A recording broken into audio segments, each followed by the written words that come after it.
How are you? What's up, man? How's it going? Been a while, yeah, man. How's everything? How's life? Doing well? Enjoying the heat.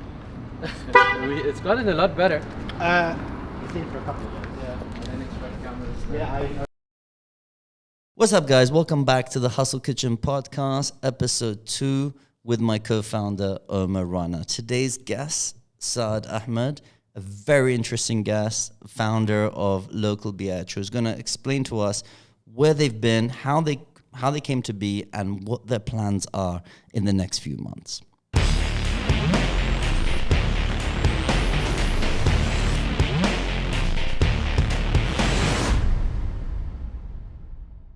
Saad Ahmed. What's up? What's up? How's it going, man? Thanks for coming. Thank you for having me. yeah, man. It's been a while since I've seen you.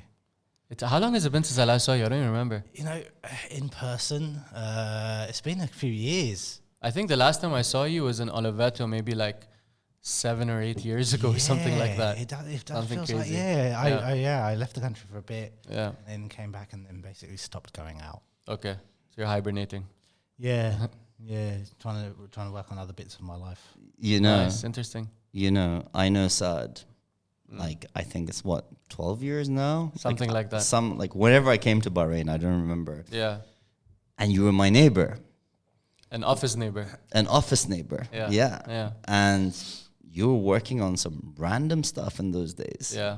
I think you were like the student whiz for marketing, or you had a magazine. Yeah, or I had a something. university notebook. Yeah. Yeah, oh man, that's what I did. Oh, I was in university at the time, and well, I had a stint at Fortune Promo 7 for a few months, the agency FP7, and so I was working on a bunch of large accounts, and I was looking at the type of spend that was going out on billboards and lampposts, and it came to my realization that the target market is me, and I'm not looking at billboards and lampposts. Where am I? I'm in university. Yeah. So I came up with this idea of giving free notebooks to students. And then what we would do is that we'd put ads within them, sell it to people like Batelco or STC. Because like if you think about it, a notebook is with you for a whole semester. A magazine, you read it once, you throw it away. Yeah. And then every time you want to go and revise, or every time you want to, you come across that ad again. So that was my first business. And that was when I think we were neighbors. That's amazing. But I got to ask you the question. Remember when you were in university, Omer? Yes. Were you thinking of opening a business during that time? Or were you just let me study, finish, and then we'll worry about that stuff later? So, I mean, I studied law. So the first year was pretty hard, and then I had a pretty bad car accident. So, I was Your shoulder, right? Yeah, till today. By the way, he uses that as an excuse every time we go to the gym. He's like, my shoulder. I'm like, dude, this is Nerve 20 damage, years mate. later. Yeah. yeah, I've got nerve damage. So I was actually going through uni and law school was just very, very painful. So you weren't thinking about a business? No, it was between physiotherapy and studying pretty much most of the time. What made you think of a business whilst you were in university? Weren't you thinking just let me graduate and... I don't know. I think ever since I was young, I've always had this entrepreneurial mindset. Like I remember once when we were in Jawad Dome, used to have this place that used to sell not DVDs, PlayStation games. Oh yeah, I remember it. You'd buy a PlayStation game from there for 24 BD, 25 BD, unless your PlayStation was chipped. Yeah. Then you figure it out. Yeah. But if it's not, then you have to buy it from there. So me, my friends, everybody I knew, they're spending 24 BD, 50 BD, 60 BD, whatever. I'm like, man, there's some money to be made here. And I'm 14, So I go on some website and try and see where I can buy games. I found some website from China that was selling Alibaba it for $12. I think it was Alibaba. I don't know if they were around then, but yeah, I think so. I never went through with it. I told my dad the idea, and he was like, "Go to school. Yeah. Where are you gonna order from China PlayStation games?" And so that mindset was always there. And I think I think for a lot of entrepreneurs, it's a thing when you can identify opportunities, you're sort of drawn to them. And I thought it'd be an exciting adventure to embark upon. And that's amazing. That's amazing. So have you ever watched that program, UK Apprentice? Yeah. Yeah. Did you ever want to be one of those, one of those guests on the show? I always thought I've never thought about that. Because I've always... Did you think would I go about on the that? show? Yeah. I mean, the problem is they portray people quite badly. Yeah, So I think even if you're a relatively normal person, Yeah. they don't want you to look normal. Yeah. By the way, Maybe. I saw a few shows where I think I saw a few Omers on that show. I don't know if this is the Asian British thing, but like I saw a few Omers, you know, like There's an American Apprentice too, right? no, there is. enjoy it That was as the much. Donald Trump one. That's right? the one where Trump was on, yeah. But in the British one, it was like there was actually a Pakistani British guy. Who, James Khan? No, as a guest, As guest, a guest, okay. a contestant, Oh, okay, right? okay. And he's like, I'm the master of words. Yeah. Nobody can talk better than me with words. And he reminded me of you. I've never said anything even remotely close to that. in my Be the life. master of words, Omer. Oh my God! Can you imagine just like saying this? Not let alone on TV. What are you hiding from us? Just to another person, like, by the way, I'm the master of words. I don't. That doesn't sound like something Omer would say, though. It sounds, to be fair, it sounds very. when he says it, it doesn't sound like something. by the way, it sounds gross. very familiar. Yeah. Why, you're In my hearing point this of in your view. head, man. This in your head. All right, so sad. Sorry for that derailment. You know what? I get you, Saad, because like when I was like 7 or 8 years old, and I used to come to holidays in Bahrain because obviously my family are here. Yeah. And in those days, obviously there was no internet or anything like that. And so I'd be at home at my aunt's house. I'd go to the Barada or the cold store. I would buy a bunch of stuff and keep them in the house. And then I'd be like, this is my shop. Do you want to buy the Snickers for 300 fils instead of 100? But I'm saving you a trip to go to the cold store. Oh, really? And they would buy. Oh my You know? Nice. But but Saad, seriously, okay. So we've come a long way since those days, all right? And I noticed like a few years ago, I think it's been like 2 years, I don't know, you can correct me if I'm wrong. You started LocalBh. We did, yeah. It's been an exciting journey. Yeah, I'm such a fan. Thank you so much. I think, you know, and I've heard some feedback from people that I think I've never told you, but I've been waiting to see you, that it's a lot of people have been hungry for this type of content, and from an Arabic speaking market as well as foreigners, because there's been this gap of like people getting that information in a fun way, and it's interesting and it's news, but it's not news.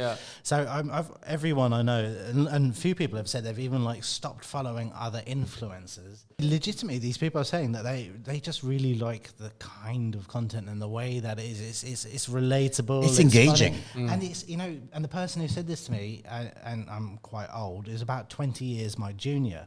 So you've got someone who's 20 and someone who's 40, both like the content coming out. It's a real difficult thing to nail. It's very nice to hear that, of course. I think for us, the goal was we never actually imagined that LocalBh would become what LocalBh is today.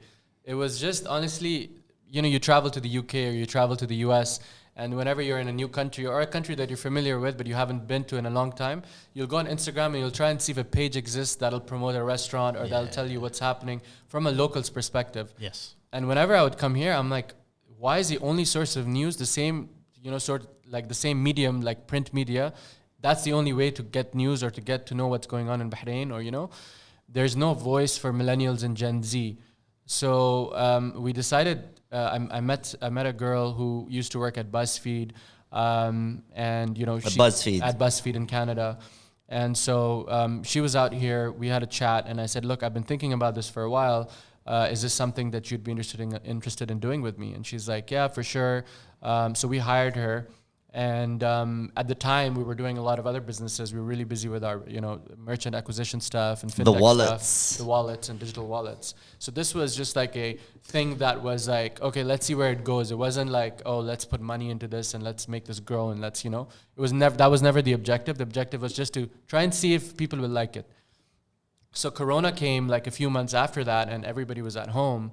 So I think it was like 6 months after we launched LocalBh. And in those 6 months, we did really well.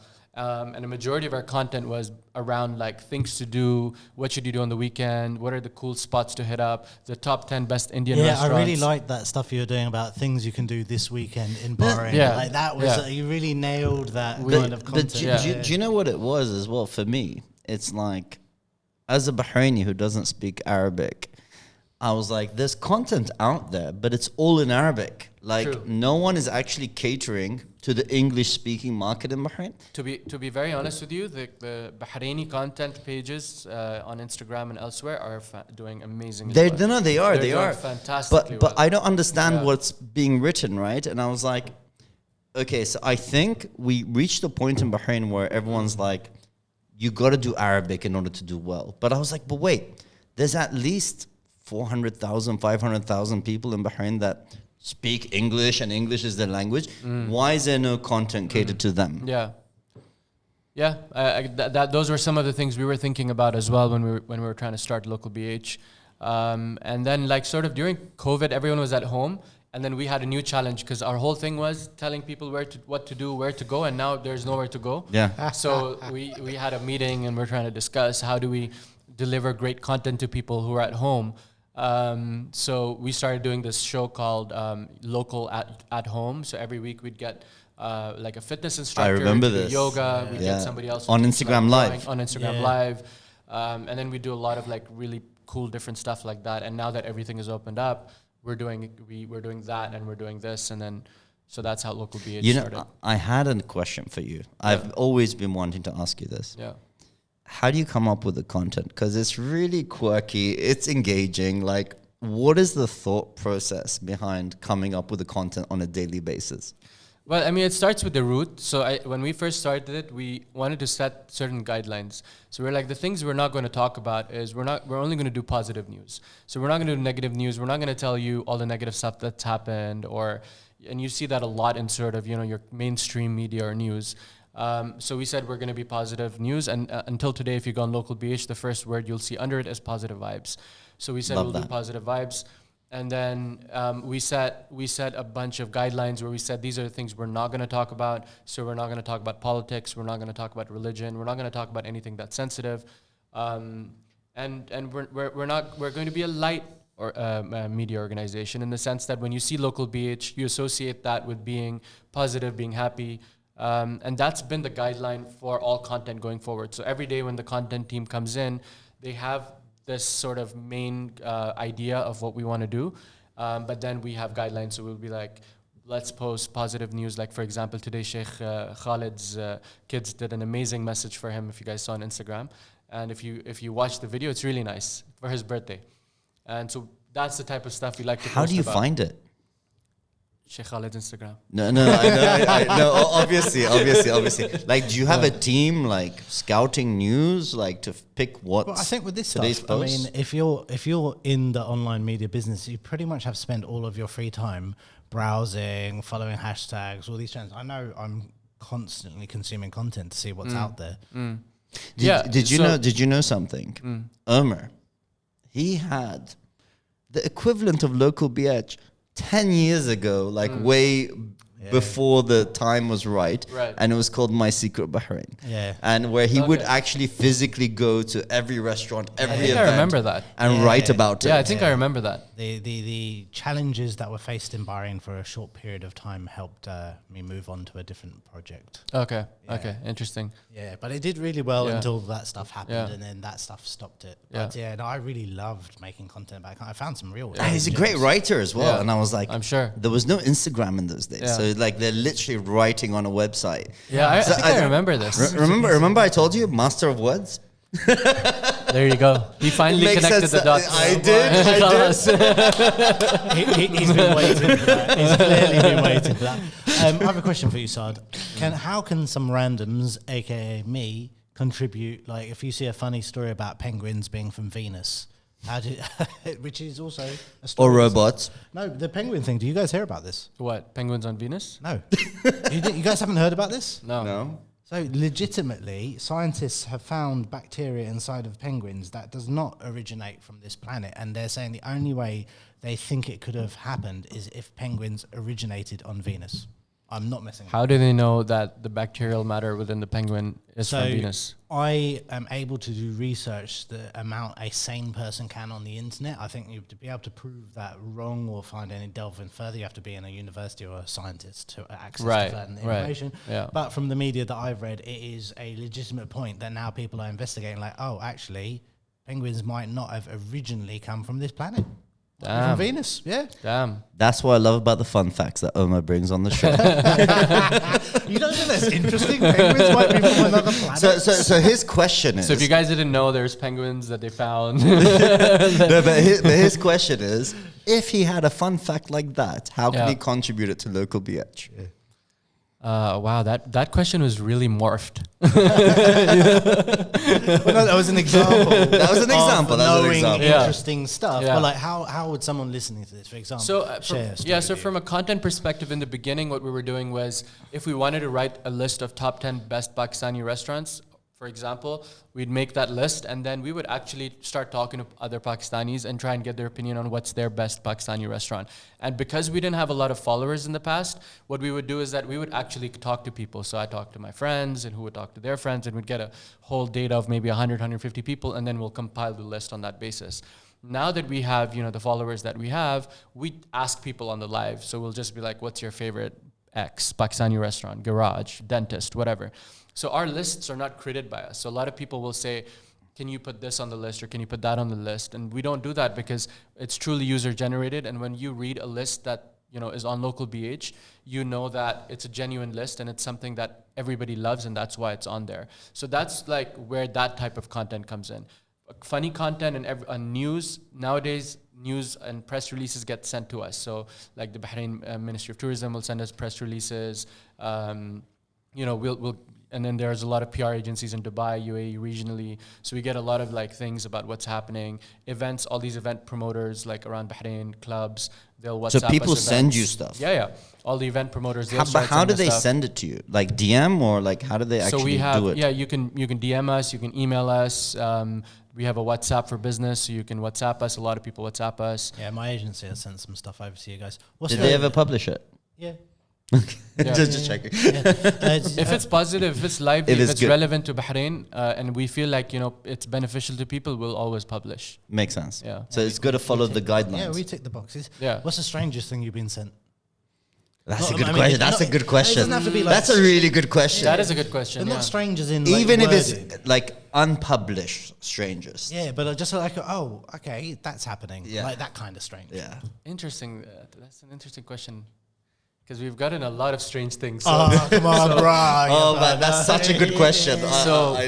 So I'm just trying to see like what would be the most strangest. I mean, we get a lot of people who I wouldn't say it's strange, but is sad because a lot of people are in dire situations. So like people will call us and say, "Hey, I've been through something really bad. Can you help me with this?"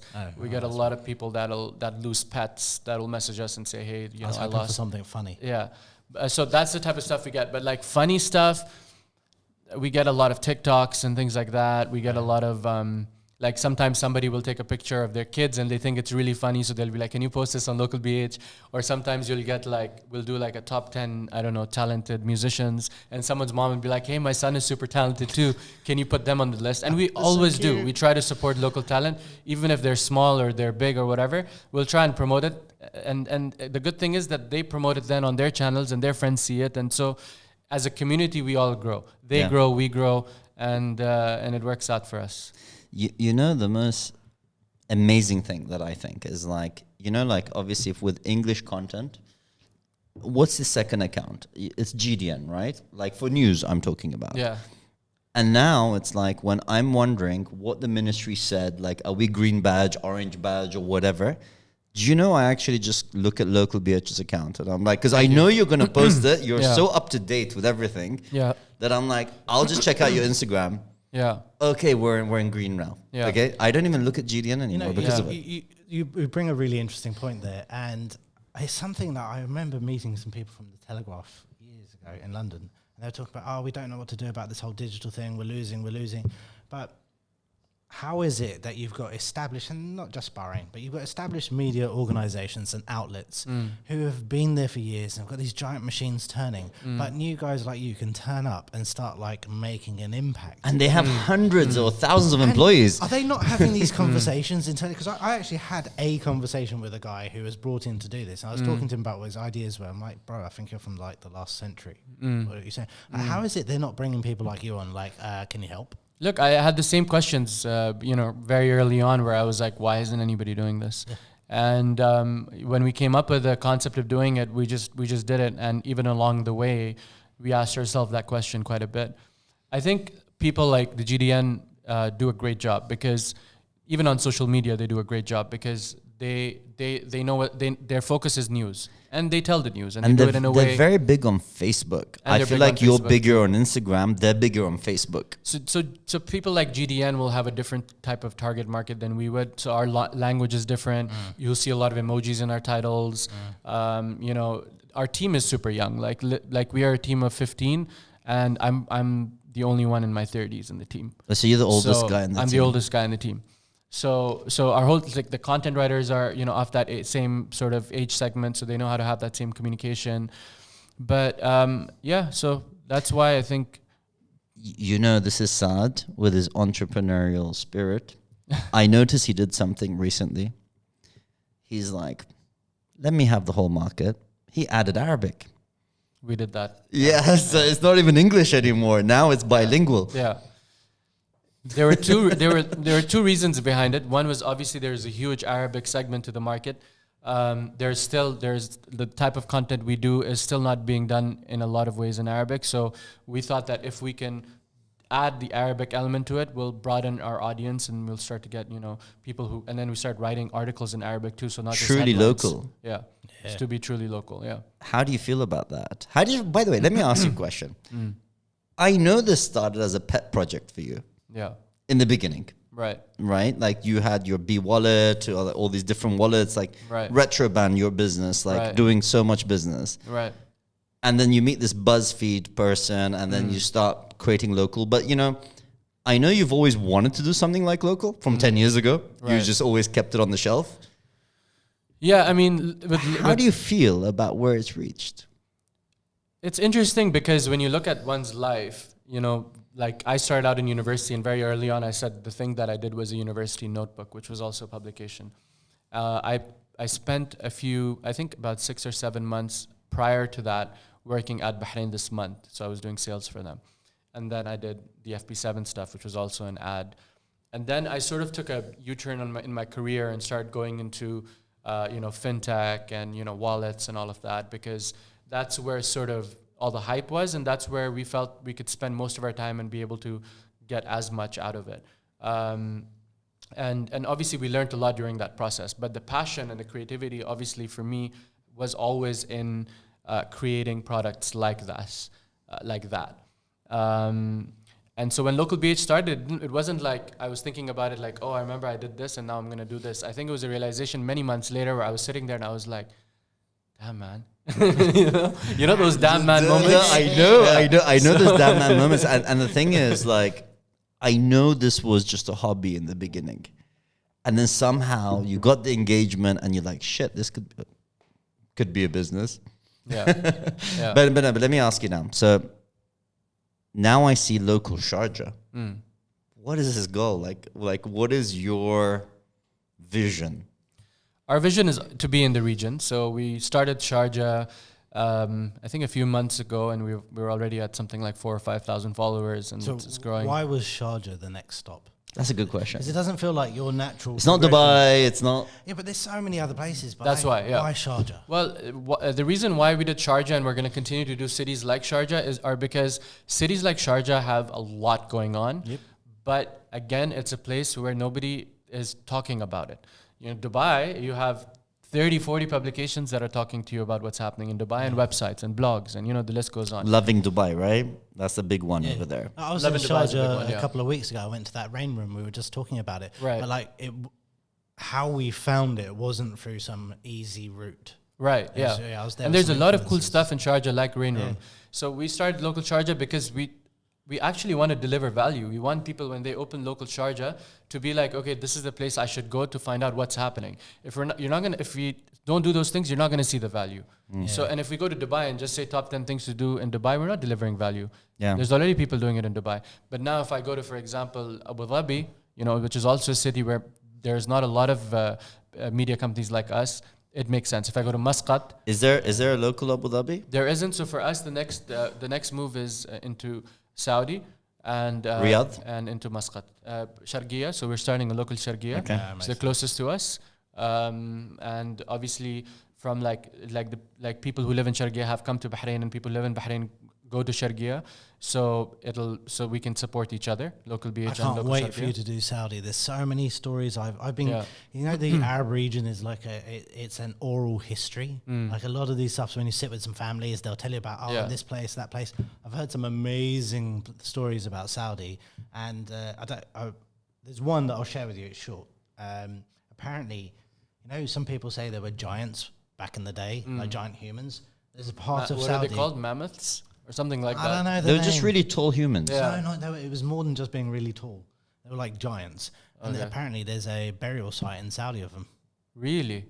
I've anecdotally heard this from a number of different places. I'll have to Google it. Yeah, well, it's not on Google. It's not on It's Google. not on Google. It's like this oral by history. the way- That's what I'm Crazy. saying. It's only like, you know, the way that you get your stories yeah. and how you're connecting with people. Like there's like this Interesting. one part of Saudi where there's like baboons wild. I'm surprised no one went and like covered it or anything. No, You just don't get these stories out but there. you see the Saudi government now really like promoting Saudi, and the videos you see, you're like, wow. Yeah. I had no idea that existed over There's there. a BBC documentary where they're following the old Silk Road. Yeah. And they go with this American diver off of the coast of Saudi, and it's like crystal clear water.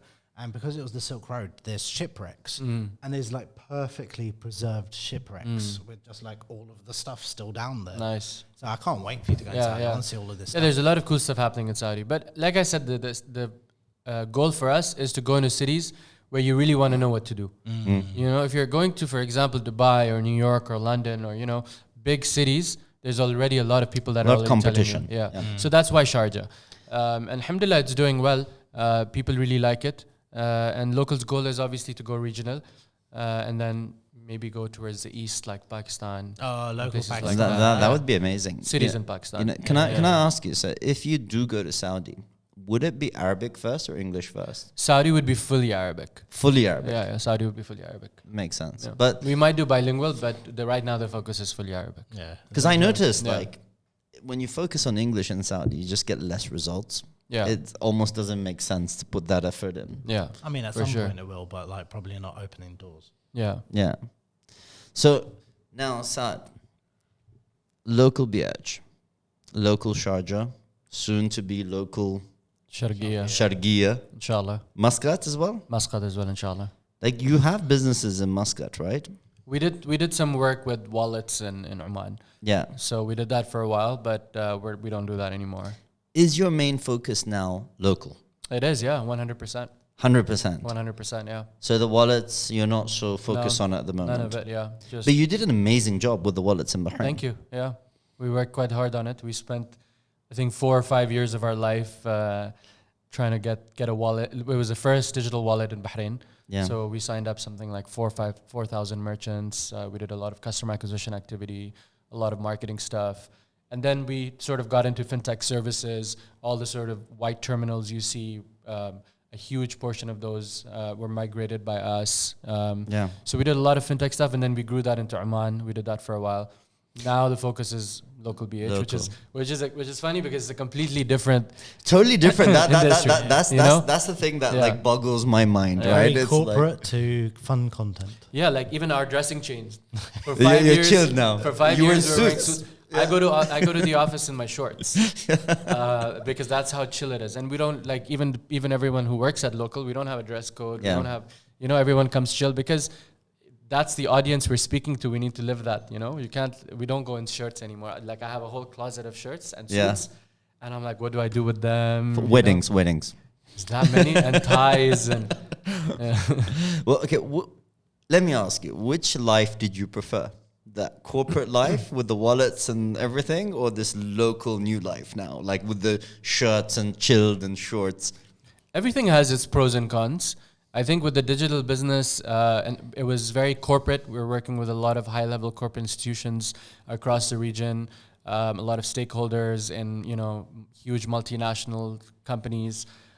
So there, obviously, it comes with there is a thrill there. You learn a tremendous amount of stuff. Yeah. As a startup founder, as an entrepreneur, when you're sort of doing your own thing, you're self-learning. You're very self-taught. You read books, you pick up something, you absorb it, and then you use that in your daily life.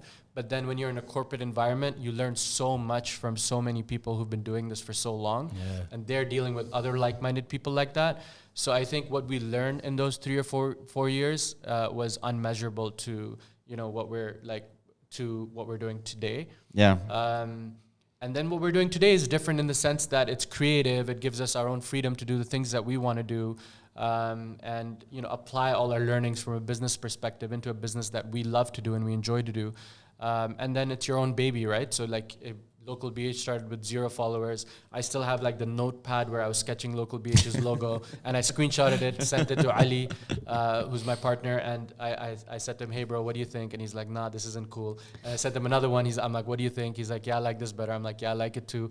So like to start that from this to a business that employs now 15 people and we have somewhat of a name is brings its own joy. So they both had their pros. How is Ali, by the way? Speaking of Ali, is he in Bahrain? Ali's in Bahrain. He's a co-founder of LocalBh. He does a lot of fantastic work for the clients that we work with. He helps a lot along the lines of storytelling for a lot of these clients, relationship building. So do you actually build the campaign? So it's not just like, "Hey Saad," or local. Yeah. "Here's my campaign. Can you just post it?" We do both. So if you're a company that wants to do an ad, we won't copy and paste your ad and post it on LocalBh, because we don't want to dilute the brand. But then the reason why we tell a story is because we want it to be relatable to the people who are reading LocalBh. So we'll always repurpose whatever it is that you want to do. But then if you're a larger client with a larger scope and you want something that's more long-term, then we have a creative director who's ex-LocalBh, and he comes in. Ex-LocalBh, yeah. So he'll come in and he'll build a whole pitch and he'll come and pitch to you, and then we'll do a larger form campaign for those type of clients.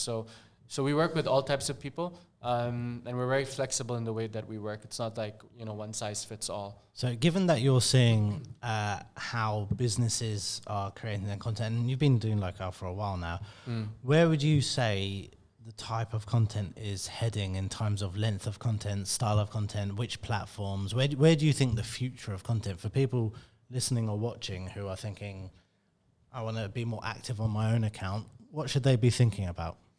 I think for the future of content in terms of written content, that's going to change very fast. There's some tremendous technology coming out with AI writing tools.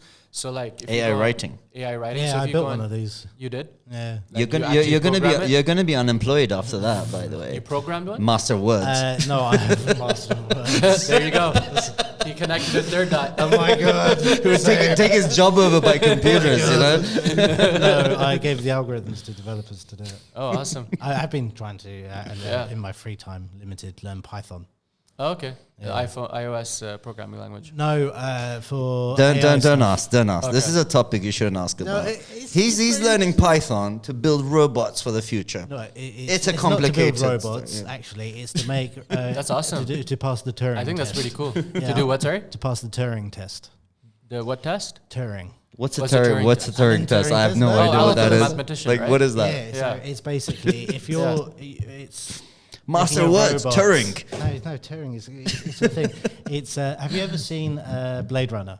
I have. You know the test he gives them to see if it's a robot or human? Yeah. That's a Turing test. Okay. Well, that test isn't I it, told but you that's it's essentially robots what Turing related is. anyway. But Very well, no, interesting. because you've got Yeah. Elon Musk and all these companies making humanoid robots. Right. But where you need millions and millions and millions of dollars Yeah. to do that. Yeah. But what you don't need millions of dollars to do is to develop the algorithms behind making it human. Yeah. You just need a brain.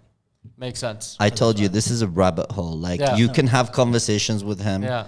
with certain topics. I brought this up on the last podcast. Yeah. You will go so deep down a rabbit hole Yeah. that you'll never come Yeah. out of it. Anyway, You know what I mean? so Yeah. where's the future of content? Tell us. So from, like I was saying, from a writing perspective, AI softwares and all of these are going to start taking over. So if you go on something like copyai.ai, I think that's the website is, and you type in any topic, if you type in, for example, top 10 things to do in Bahrain, and I tried this because I was like, can it be applied? Interesting. The AI will actually go and search for things itself, and it will write you a list based on what's happening this weekend. Obviously, there's a lot of mistakes. Yeah, So they're improving though. What, quickly. it actually creates a list. the whole list, it'll write it for you. So it's like doing a Google search and you're getting content. It'll write content for you, and then they have like different ways that you can write that content. That's interesting. So it'll be like it'll either write a content for you, it'll either simplify what you've already written. You know, there's a lot of different things you can do with it. That's amazing. So there's a nefarious side of it though when it comes to education, because you don't have to write your own essays anymore. Makes people unemployed. So from We don't need master words anymore. that wasn't another dot. We're still in the same dot. No, but this is amazing. But What else then? So the future of content, I think, would go from, so your writers will get replaced by AI content writers. Yep. From a video perspective, there's some crazy technology. There's a company creates videos in Egypt. What they do is that, so say you're a chef or you're a company that needs content that, you know, shows you recipes. So what you do is that you plug in, for example, a recipe of an omelet. So what do you need in an omelet? You need eggs, you need milk, you need whatever, salt, pepper. So basically you tell them, I need salt, pepper, milk. Maybe you put onions in your omelet, so onions. So they have individual videos of all of these things. So they have a short video of an egg cracking. They have a short video of salt being put on something. They have a short video of like an onion being chopped. And within 30 seconds, you'll have a recipe video that's created just for you. automatically. And you could do that with any recipe because they have a video for everything. Yeah. That's amazing. So video content and video content producers will find it a struggle in the future because AI and these type of softwares will start replacing it. If my cost of hiring 10 video producers is X, and now I only have to pay a $39.99 subscription to produce recipe videos, what direction will I You know, choose? that's really interesting, So- but you can't replace a personality. A No, I person. agree with you. I'm not saying that it's a So perfect that solution. won't be replaced, Yeah. but the automated stuff that you're talking about, like the mass production of A content. slice of the segment. Yeah. Yeah, you know, it's that more. You know, often the clients that come to me, it's not about money; it's about a particular style. But in any event, so that's for business. Right. So what other things? Let's say for people, where do you think a person who wanted to like gain notoriety or popularity on social media, what kind of content, which platform should they be thinking Content about? is all heading into the direction of video. Instagram no longer calls itself a photo sharing app. I don't know if you guys saw that news. Yeah, I've been telling Did they you change that. Did they change They their call terms? themselves themselves a video platform. Do you follow the head of marketing? I do, yeah. He announced it on Yeah. this thing. Yeah. So they call themselves a video platform. They no longer, even their algorithms, if you look at a lot of them, Video first. it's video first. So it's Yeah. always IGTV and Reels, which we don't have yet. You can watch them. We can have watch You them. can Yeah. watch them We now. know we You have can't- reels. you can't It's produce rolling out reels. slowly. Yeah. Yeah. I see influencers in Bahrain do it. So Some do have that my fiance capability. can make reels, but then my head of film can't. Oh, really? So it's Yeah. one. Okay. It's, And it's running per out on account. yeah, I think it's running out. They're funding. doing it, the way they want to do it. Slow It's push weird, out. but Yeah. that appears to be. It might. We Yeah. were debating whether it's the type of account, whether you've got a content creator or a business account. Maybe. By the way, do you do TikTok We do, yeah. for local? Yeah. How's We that? do. It does very well for us. It's growing. We have something like 6,000 followers on TikTok, and it's growing. Because I noticed with TikTok, it's not about the followers, but Yeah. how many views does it get? Because even if you Yeah. have 0 followers, you can get Yeah. thousands of views. Do you know Yeah, how it the can happen. algorithm works on TikTok? I have no idea. Do you know how the algorithm works on TikTok? There are a few algorithms. Okay, to get view, how does it work on views? Like, how do you get from like publishing it? Like, what happens next?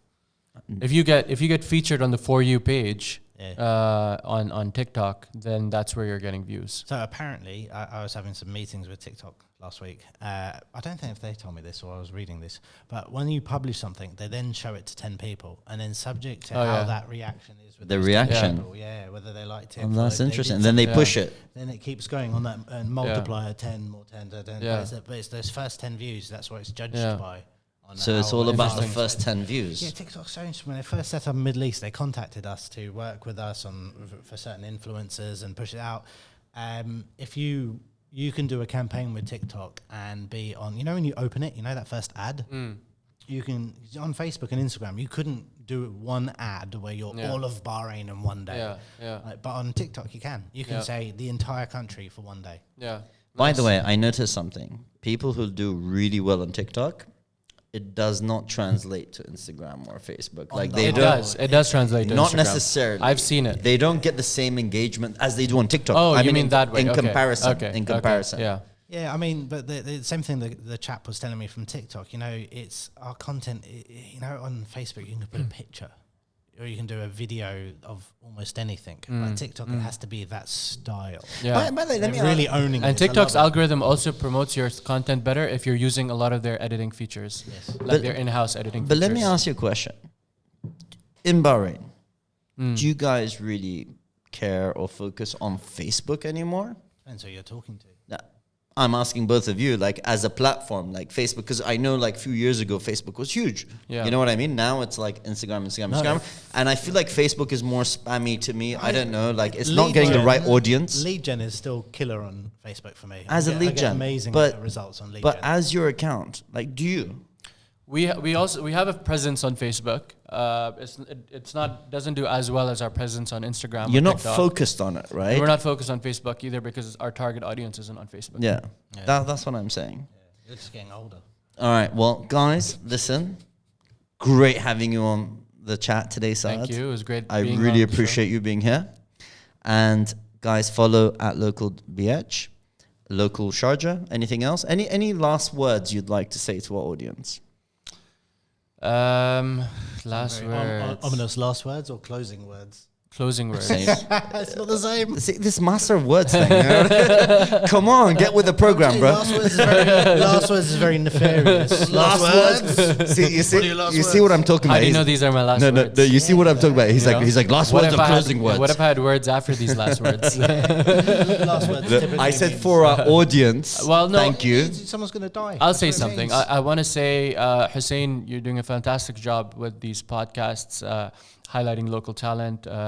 Omer, it's great that you've joined Hussain. It's a cool dynamic you guys have because like you guys have been friends for what? How long? Like 12 years. Yeah, or even maybe something. longer. We're like brothers. Yeah, but you guys haven't just been friends. You worked together. You We're brothers. together. So it's cool to see two really good friends doing this, and it's and this style of talking is cool because you don't feel like the cameras are here. Like Yeah. followers can't see there's like 15 cameras around us and lights everywhere and all of that. So it's a cool setting. But thank you for having me on board and thank you for loving local and liking what we do here. We're always trying to innovate within the content space. We're going to be doing a lot of cool stuff within the video space. So stay tuned for a lot of that. And yeah, man, thanks a lot. Good luck with the podcast. Thank you so much. And we hope to catch you on the other side on Local. Sounds good. Peace. Peace out.